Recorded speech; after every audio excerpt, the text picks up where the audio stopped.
পদ্মা সেতু চালুর পর ঢাকা বরিশাল রুটে গাড়ির চাপ বেড়েছে। বিভিন্ন কোম্পানির গাড়ির পাশাপাশি বাংলাদেশ সড়ক পরিবহন কর্পোরেশন বিআরটিসি তাদের নিজস্ব বাস দিয়ে যাত্রী পরিবহন করে আসছে এ রুটে।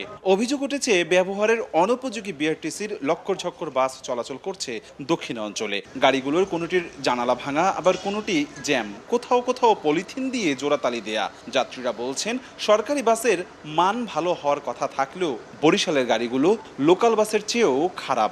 বর্ষা হইলে সিট উপরের সাইনি দিয়ে পানি পড়ে, তারপর এসি আছে অথচ এসির প্রোডাকশন নাই। এই সিটগুলো এই যে তিনজন বসছি, তিনজন বসা যায় না, আরামদায়কভাবে বসা যায় না, গাদাগাদি হইতে আছে। বাসের অবস্থায় দেখে মনে হচ্ছে ভালো না। বিষয়টি স্বীকার করে কর্তৃপক্ষ বলছে 2019 সালের পর কোনো নতুন গাড়ি যুক্ত না হয় পুরনো গাড়ি মেরামত করে পরিচালনা করা হচ্ছে।